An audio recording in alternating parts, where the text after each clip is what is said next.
आप देख रहे हैं न्यूज इंडिया, आपके साथ मैं हूं निदा अहमद और लगातार सुबह से हर खबर त्रिपुरा चुनाव से जुड़ी हुई आप तक पहुंचा रहे हैं। तो त्रिपुरा का रण है क्योंकि आज 60 विधानसभा सीटों वाले त्रिपुरा में वोटिंग जारी है। इस बार मुकाबला दो गठबंधनों में है। एक तरफ सरकार चला रही बीजेपी आईपीएफटी है, तो वहीं दूसरी तरफ सीपीआईएम और कांग्रेस। सत्ता बचाने की कोशिश कर रही बीजेपी ने अपने सभी स्टार प्रचारक मैदान में उतार दिए हैं। पीएम मोदी, गृह मंत्री अमित शाह, उत्तर प्रदेश के मुख्यमंत्री योगी आदित्यनाथ, असम के सीएम हेमंत बिस्वा शर्मा समेत कई बड़े नेताओं ने रैलियां की। और वहीं गठबंधन के बाद समीकरण यानी कि सीपीआईएम कांग्रेस की तरफ जाते हुए नजर आ रहे हैं, जबकि पहली बार चुनाव लड़ रही टिपरा मोथा दोनों गठबंधनों का गणित बिगाड़ सकती है। दरअसल टिपरा मोथा 60 में से 48 सीटों पर चुनाव लड़ रहा है और उसका एजेंडा त्रिपुरा से अलग त्रिपुरा लैंड की मांग है। इस पार्टी के मुखिया प्रगुत कुमार किशोर लगातार बीजेपी पर हमलावर है। कांग्रेस और सीपीआईएम का विरोध उनके एजेंडे में नहीं है। दावे समीकरण अपनी जगह, लेकिन फिलहाल वोटिंग जो है वो जारी है। वोटों की गिनती 2 मार्च को होगी। त्रिपुरा में 3328 मतदान केंद्रों पर वोट डाले जा रहे हैं, जिसमें से 1100 केंद्र संवेदनशील है। 28 को अति संवेदनशील कैटेगरी में रखा गया है। यहाँ पर कुल 259 उम्मीदवार चुनावी मैदान में है, जिनमें 20 महिलाएं हैं। बीजेपी 55 विधानसभा सीटों पर चुनाव लड़ रही है, जबकि उसकी सहयोगी आईपीएफटी ने 6 सीट पर उम्मीदवार उतारे हैं। सीपीएम 47 सीट पर चुनाव लड़ रही है और इसकी गठबंधन सहयोगी कांग्रेस ने 13 सीटों पर अपने प्रत्याशी उतारे हैं। ममता बनर्जी की पार्टी तृणमूल कांग्रेस ने 28 सीट पर उम्मीदवार उतारे हैं। सत्तारूढ़ बीजेपी ने सबसे ज्यादा 12 महिला उम्मीदवारों को मैदान में उतारा है। तो लगातार आपको बता दें कि वोटिंग जो है वो वहां पर जारी है। त्रिपुरा में त्रिकोणीय मुकाबला जो है वो देखा जा रहा है। और इस वक्त अहम खबर का रुख कर लेते हैं। त्रिपुरा के सीएम माणिक साहा ने अपना वोट डाल दिया है। तो अहम खबर, बड़ी खबर, मुख्यमंत्री अपने घर से निकले और त्रिपुरा के सीएम माणिक साहा ने अपने कीमती वोट का इस्तेमाल कर लिया है, अपना वोट डाल दिया है। वोट डालने के बाद माणिक साहा बोले, उन्होंने कहा कि पिछली बार से ज्यादा वोट इस बार हमें मिलने जा रहे हैं और साथ ही साथ उन्होंने कहा कि बीजेपी की ही पूर्ण बहुमत की सरकार मिलेगी। तो अहम खबर, बड़ी खबर, बीजेपी की पूर्ण बहुमत की सरकार मिलेगी। हालांकि आपको बताने के अमित शाह भी इस बात का दावा कर चुके हैं कि जब चुनाव के नतीजे आएंगे यानी कि 2 मार्च को 12 बजे से पहले ही बीजेपी की सरकार बन जाएगी। तो त्रिपुरा में त्रिकोणीय मुकाबला है और ऐसे में सीएम जब पहुंचे वोट डालने के लिए तो उन्होंने कहा कि पिछली बार से ज्यादा वोट जो है वो हमें इस बार मिलेंगे और आप लोग परेशान न हो, घबराए ना कोई भी, क्योंकि एक बार फिर से पूर्ण बहुमत की सरकार बीजेपी की बनेगी। तो दरअसल नेता लोग जो है अपने अलग अलग चुनावी दाव खेल रहे हैं, लेकिन सवाल यह है कि चुनावी दाव है, लेकिन चुनाव कौन जीतेगा और अब की बार किसकी सरकार बनेगी? नहीं है। सवेरे सवेरे आ गया, सवेरे पूजा करके आया हूँ। माँ से प्रार्थना की ताकि यहाँ पर शांति से सभी जगह वोटाधिकार प्रयोग करे सभी जनता। और बहुत ही अच्छा लग रहा है यहाँ पर। देखिए किस तरह जनता सवेरे सवेरे आके अपना वोटाधिकार प्रयोग कर रहा है और मैं निश्चित आने वाला दिन भारतीय जनता पार्टी का सरकार यहाँ पर जरूर करे। पीसफुल वोट ही चाहिए। और बहुत आदमी कहते हैं आपके पास चुनौती क्या है? मेरे पास चुनौती यही है कि ये विरोधी और ये दो जो मिला है, ये अनहोली अलायंस, ये लोग शांति बजाय रखे और कुछ नहीं। तो इस बार क्या पूर्ण बहुमत की सरकार बना? एकदम बिल्कुल। कितने सीट की? लास्ट टाइम जो मिला था इससे कई गुना ज्यादा मिला। तो आपने सुना, मुख्यमंत्री ये दावा करते हुए नजर आ रहे हैं कि पूर्ण बहुमत से बीजेपी की सरकार जो है वो बनेगी, लेकिन जनता को इंतजार है क्योंकि लगातार जिस तरीके से बीजेपी को अडानी के मामले पर पीएम मोदी को घेरा गया और इसके अलावा आपको बता दें कि पीएम मोदी ने जिस तरीके से आरोप लगाया उसका विपक्ष ने पलटवार किया, जवाब दिया। और साथ ही साथ आपको हम बताएं कि बीजेपी सरकार पर भी कई गंभीर आरोप जो थे वो इस दौरान हमने देखा जब 1 महीने से चुनावी रण वहां पर चल रहा था कि हुआ। लेकिन सबसे बड़ी बात जो है वो यही है कि एक जो कार्यकर्ताओं में मारपीट यहां पर हुई थी त्रिपुरा में, हमने देखा कि किस तरीके से सीपीएम के कार्यकर्ताओं को मारा पीटा गया और साथ ही साथ कई कार्यालयों से खबरें भी ऐसी आई थी जिनको जलाया गया।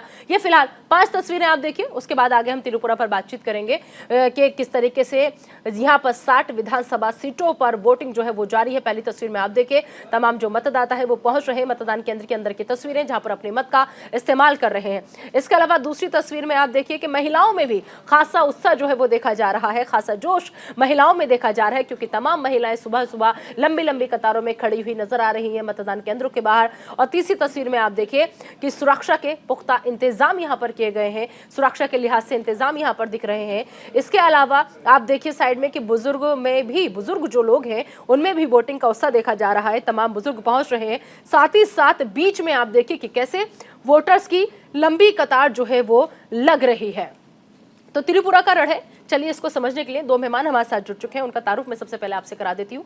महेश वर्मा जी जो कि नेता है बीजेपी के, वो जुड़ चुके हैं। महेश वर्मा जी, बहुत बहुत स्वागत है आपका न्यूज इंडिया पर। साथ ही साथ रत्नेश मिश्रा जी जो कि कांग्रेस के नेता है, वो हमारे साथ जुड़ चुके हैं। रत्नेश मिश्रा जी, आपका भी बहुत बहुत स्वागत है। सबसे पहले मैं महेश वर्मा जी आप ही के पास आना चाहूंगी, समझना चाहूंगी कि त्रिपुरा का आज चुनावी रण है, बीजेपी कितनी उत्साहित है, क्योंकि अमित शाह कह चुके हैं कि जिस दिन चुनाव के नतीजे आएंगे 12 बजे से पहले हमारी सरकार बन जाएगी।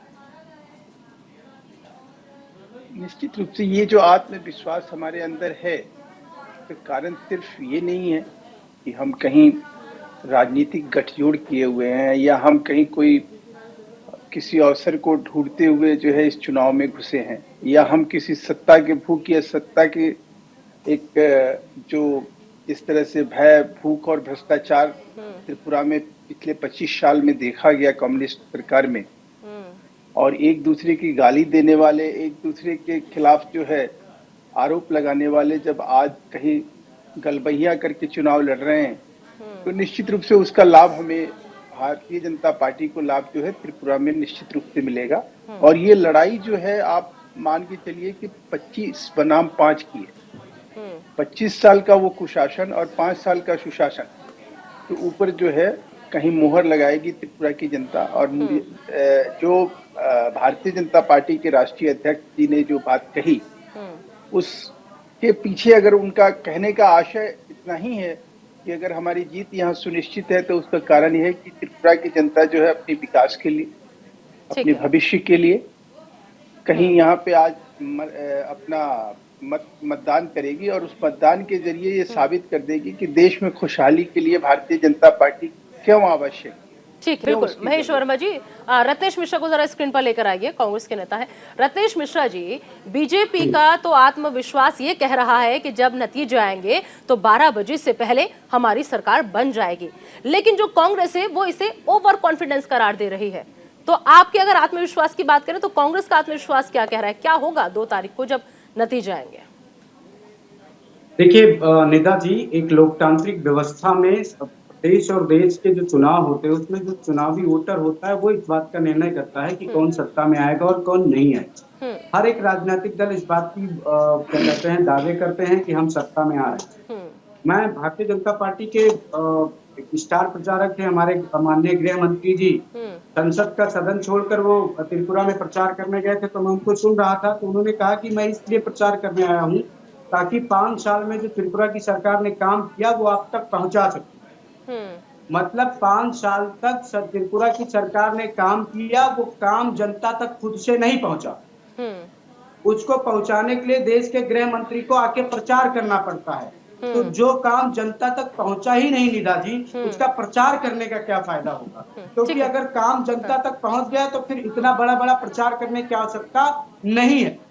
आपने देश के प्रधानमंत्री को वहां पर लगा दिया, आपने देश के गृह मंत्री को वहां पर लगा दिया, आपने उत्तर प्रदेश के मुख्यमंत्री को वहां पर लगा दिया, आपने असम के मुख्यमंत्री को वहां पर लगा दिया। तो ये तो बड़ा विरोधाभास इन लोगों के बयानों में ही दिखता है कि काम का प्रचार कर रहे, 5 साल काम हुआ, काम जनता तक नहीं पहुंचा, इसलिए पहुंचाने के लिए प्रयास कर रहे हैं। तो जो काम जनता तक पहुंचा ही नहीं उसको प्रचार के माध्यम से कैसे जवाब ले लेते हैं? महेश वर्मा जी से जवाब ले लेते हैं। जनता पार्टी तो खुद के बयानों में ही उलझी हुई नजर आती है।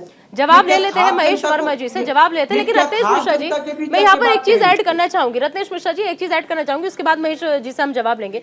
रत्नेश मिश्रा जी, आपने इतने नाम गिरा दिए, आपने प्रधानमंत्री नरेंद्र मोदी का नाम गिरा दिया, आपने उत्तर प्रदेश के मुख्यमंत्री योगी आदित्यनाथ का नाम गिरा दिया, आपने गृह मंत्री अमित शाह का नाम गिरा दिया, लेकिन आप देखिए ना कि कितनी तैयारी थी बीजेपी की कि जो तमाम गणमान्य लोग थे, जो वीआईपी लोग थे, जो दिग्गज लोग थे, सबने डेरा डाला हुआ था। लेकिन माफ करना सर, कांग्रेस की तरफ से राहुल गांधी कहीं नजर नहीं आए, राहुल गांधी तक नजर नहीं आए। मैं इसका जवाब दे देता हूँ।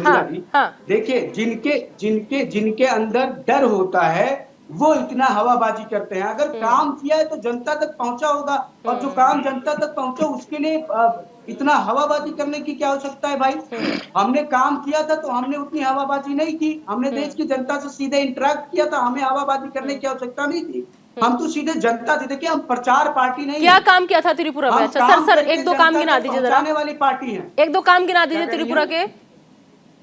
अरे मैडम, त्रिपुरा में क्या कहते हैं, शिक्षा व्यवस्था को दुरुस्त करने के लिए त्रिपुरा में राइट टू एजुकेशन को लागू करने वाली कांग्रेस की सरकार थी। और भारत में शिक्षा ही सबसे जरूरी है, जिस पर भारतीय जनता पार्टी कोई काम नहीं करती। और त्रिपुरा को छोड़ दीजिए, देश के मौजूदा प्रत्येक स्थिति में हाँ। रत्नेश मिश्रा जी, मौजूदा स्थिति में जो पार्टी की कंडीशन है, मौजूदा स्थिति में हम कितने राज्यों में सिमट चुके हैं, कितने राज्यों में हैं? आपको लग रहा है कि जो काम हो चुका है वो काफी है जनता के बीच खुद को साबित करने के लिए? ईमानदारी से बताइएगा, दिल पर हाथ रखिए। निदा जी मैं ईमानदारी से उत्तर दे रहा हूँ। 2014 के बाद 4 से 5 प्रदेशों में हमने अकेले भारतीय जनता पार्टी की पूर्ण बहुमत की सरकारों को हराया है। चाहे वो 2018 का मध्य प्रदेश हो, छत्तीसगढ़ हो, क्या कहते हैं राजस्थान हो, अभी का हिमाचल हो। तो ये कहना बिल्कुल गलत है कि कांग्रेस पार्टी कमजोर हो गई है। हमने जहां जहां भारतीय जनता पार्टी को पटकनी दी है, अकेले दी है। जबकि भारतीय जनता पार्टी हमको जहां जहां चुनाव हराती है, गठबंधन के साथ चुनाव हराती है। तो हम तो उनसे कई गुना ज्यादा मजबूत स्थिति में हैं। और देखिए, एक प्रदेश में महेश वर्मा जी आपकी इस बात पे मुस्कुरा रहे हैं। रत्नेश मिश्रा जी, महेश वर्मा जी आपकी इस बात पे मुस्कुरा रहे हैं। महेश वर्मा जी, ठीक है, रत्नेश मिश्रा जी के अपने तर्क हैं, वो जवाब दे रहे हैं। लेकिन महेश वर्मा जी एक अहम सवाल जो रत्नेश मिश्रा जी ने उठाया, उसमें मैं एक लाइन और ऐड कर देती हूँ।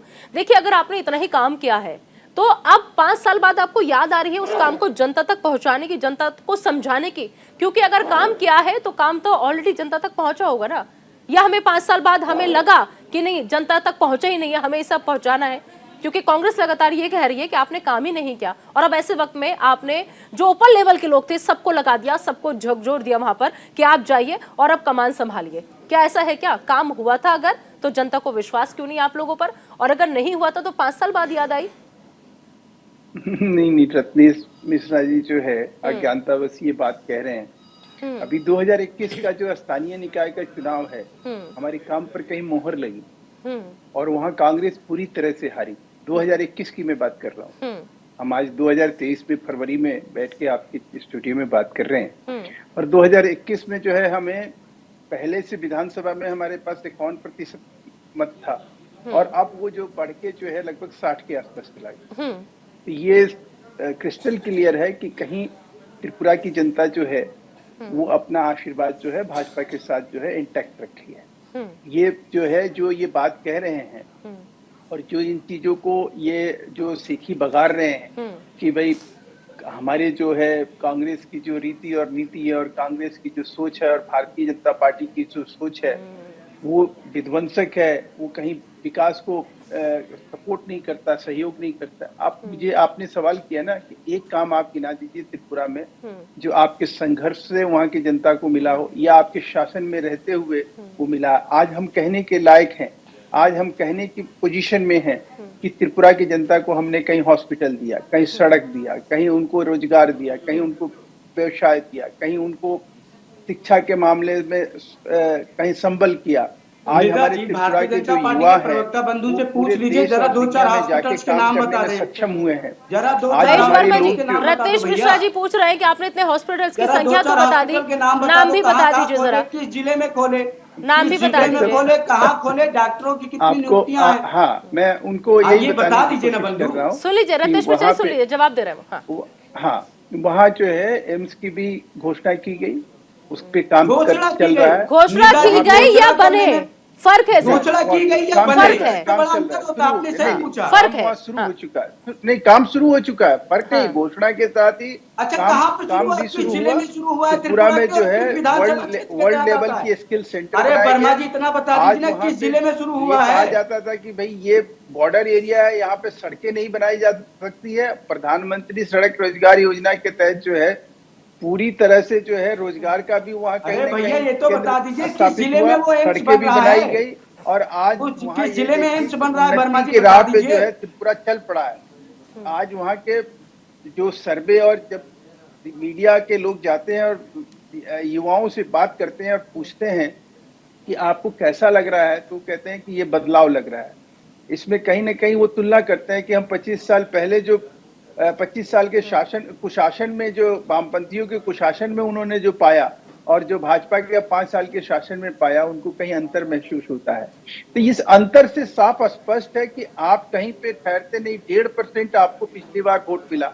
आज उस 1.5% वोट को आप देखिए कि स्थानीय चुनाव में आपका कहीं कोई भी आपका स्थानीय चुनाव में आपका प्रत्याशी जो है अपना जमानत नहीं बचा सका।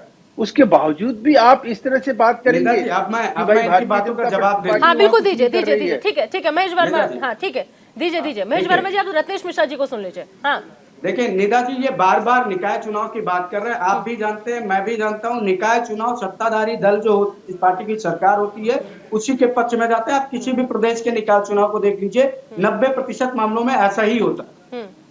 ठीक, दूसरी बात, मैंने इनसे पूछा कि भैया उस एम्स का जो आपने कहा कि एम्स बनाने के लिए शिलान्यास हो चुका है, तो त्रिपुरा के किस जनपद में हुआ है और कितना निर्माण हो चुका है, कितनी जमीन एक्वायर हो चुकी है और वहां पर किस विधानसभा के तहत उस एम्स को बनाया जा रहा है, ये भी आप बता देते। चलिए ठीक है, बीजेपी ने क्या किया या बीजेपी क्या करेगी, इससे जवाब लेंगे महेश वर्मा जी, क्योंकि आप जो सवाल उठा रहे हैं वो वाजिब सवाल उठा रहे हैं और इसका जवाब रत्नेश मिश्रा जी जो सवाल उठा रहे हैं महेश वर्मा जी से हम लेंगे। और लेकिन रत्नेश मिश्रा जी, अब इतना सब कुछ, इतनी कमियां हैं बीजेपी में, इतनी खामियां हैं बीजेपी में, तो कांग्रेस का एजेंडा क्या है? कांग्रेस क्या ऐसा लेकर आई है जिस पर त्रिपुरा की जनता विश्वास करे, भरोसा करे और उसे लगे कि हाँ अब की बार बीजेपी नहीं कांग्रेस का गठबंधन हम चुनेंगे? क्या है आपके? देखिए निदा जी देखिए, कांग्रेस पार्टी ने अपने केंद्र सरकार के कार्यकाल में इतने काम किए हैं पूर्वोत्तर के लिए कि उसको देखकर ये जनता जानती है कि कांग्रेस किस प्रकार से वहां के लिए अच्छी है। और कांग्रेस ने केवल पूर्वोत्तर के लिए ही नहीं निदा जी, पूरे देश के लिए काम किया। मैं आपको कुछ काम गिना देता हूं जो राष्ट्रीय स्तर पर बड़े प्रभावी हुए। रोजगार गारंटी कानून कांग्रेस पार्टी ने दिया, सूचना का अधिकार कानून कांग्रेस पार्टी ने दिया, शिक्षा का अधिकार कानून कांग्रेस पार्टी ने दिया, प्रत्येक व्यक्ति को स्वास्थ्य का अधिकार मिले ये कानून कांग्रेस पार्टी ने दिया। अरे हम तो 50 ऐसे कानून बता सकते हैं जो हमने पार्लियामेंट में बनाए और डायरेक्टली जनता के ऊपर उनको फायदा पहुंचता, उनका इम्पैक्ट पहुंचता है। हमने सबसे पहली बार राइट टू प्राइवेसी को एज अ फंडामेंटल राइट बनाने की बात की थी पार्लियामेंट में। जिस फंडामेंटल राइट को ये वायलेट करने के लिए इनकी सरकार 2015 में विधेयक लेकर आती है और उसको सुप्रीम कोर्ट को नल एंड वाइट डिक्लेयर करना पड़ता है। तो अब सोचिए, हमने जनता के हित के लिए हर बात की है। और नेताजी, कांग्रेस पार्टी और भारतीय जनता पार्टी में बहुत मूलभूत अंतर है। भारतीय जनता पार्टी दक्षिणपंथी पार्टी है और दक्षिणपंथी पार्टियां सदैव पूंजीवादी होती हैं, जबकि केंद्रीकृत उदारवादी पार्टी विचारधारा है क्या कहते हैं कांग्रेस पार्टी की। और हमने सदैव समाजवादी, हमने सदैव समाजवादी कल्याणकारी राज्य के लिए काम किया है। ठीक है महेश वर्मा जी, कांग्रेस ने इतना काम किया है और सिलसिलेवार तरीके से रत्नेश मिश्रा जी गिरा भी रहे हैं, फिर आप लोग ये क्यों कहते हैं कि 70 साल में कुछ नहीं किया? अगर ऐसा हुआ होता तो कांग्रेस को आज कहीं ना कहीं दिखाई देना चाहिए ना, ये लोकतंत्र है। जब जनता की मुहर लगती है आपके कामों पर तो उसका कहीं ना कहीं कुछ दिखाई देता है। आपके कुछ विधायक होते, आपके कुछ पार्षद होते, आपके जमानत जब्त नहीं होते, आप चौथे नंबर की वहाँ पार्टी नहीं होते, आपसे कहीं बेहतर प्रदर्शन के लिए वहाँ टीएमसी जानी जाती है। तो इस तरह की जो चीज है सामने रख के अगर परखने की कोशिश करेंगे तो निश्चित रूप से मैं समझता हूँ कि कांग्रेस का तो कोई स्थान है ही नहीं। 1.5% कांग्रेस के साथ जो अब गठबंधन करके लोग आए हैं, जो जुड़े हैं, उनका कितना असर पड़ेगा त्रिपुरा के चुनाव पर? इसको बीजेपी कैसे देख रही है? देखिए, मैं अभी स्थानीय चुनाव का जब स्थानीय निकाय का जब चुनाव हुआ तो उसमें तो ये अभी तो ये गठबंधन तो वामपंथी और कांग्रेसियों का है।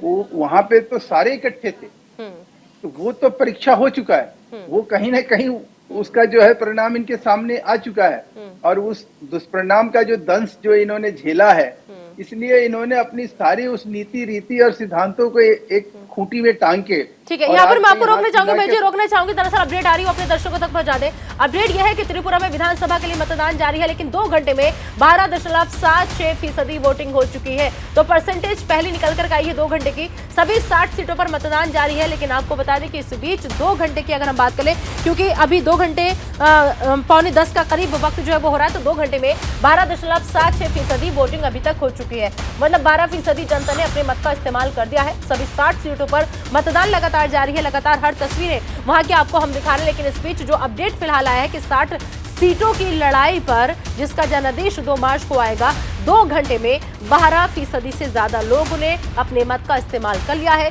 सभी 60 सीटों पर आपको बता दें कि त्रिपुरा में विधानसभा के चुनाव में अभी तक जो आंकड़ा निकल कर आया है 12% से ज्यादा का, यानी 13% के करीब पहुंच चुका है जो वोटिंग हुई है। जी बताएं, जवाब दीजिए, कुछ कहना चाह रहे हैं आप कांग्रेस की तरफ से? जी बोलिए रत्नेश मिश्रा जी। हाँ निदा जी, अभी हिमाचल प्रदेश में भी जो जेपी नड्डा जी का गृह जनपद है, गृह प्रदेश है, इनका राष्ट्रीय अध्यक्ष हिमाचल प्रदेश के विधानसभा चुनाव में अपने गृह जनपद की गृह विधानसभा की सीट नहीं बचा पाया, हार गया।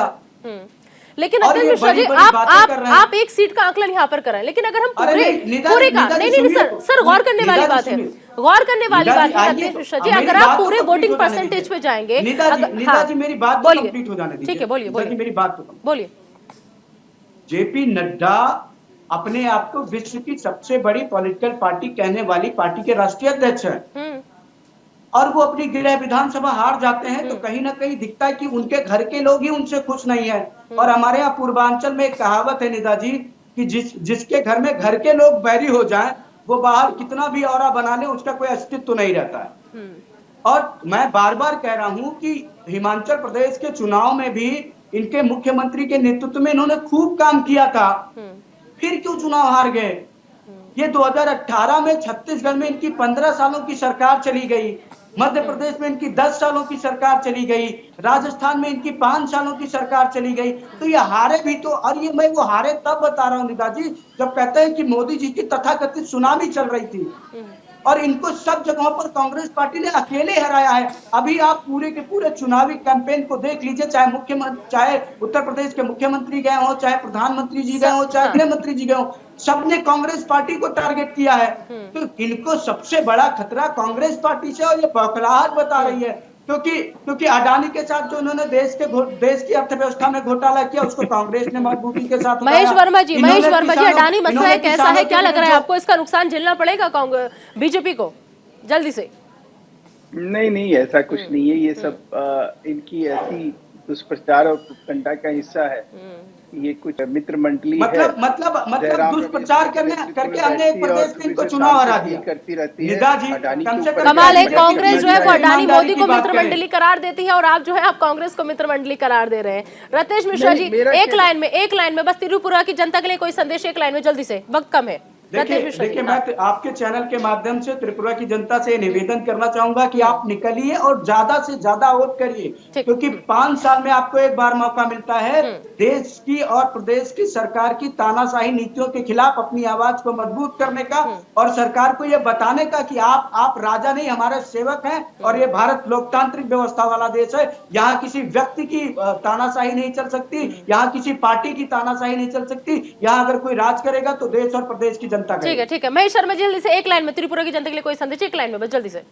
निश्चित रूप से त्रिपुरा की जनता से मैं अपील करूंगा कि अपनी विकास के लिए मत करें, अपनी उन्नति के लिए मत करें। बिल्कुल, नेताओं के नौटंकी के झांसे में ना आए, गुमराह ना हो, अपने भविष्य को सुरक्षित करें अपने मत के जरिए। यही लोकतंत्र की सबसे अच्छी खूबसूरती। बिल्कुल ठीक है, बहुत बहुत शुक्रिया महेश शर्मा जी, आपका भी, रत्नेश मिश्रा जी आपका भी, आप दोनों मेहमान का बहुत बहुत शुक्रिया। तो 60 सीटों पर लड़ाई लगातार जारी है। 2 मार्च वो तारीख जब इंतजार होगा कि त्रिपुरा की जनता ने किस पर भरोसा जताया है।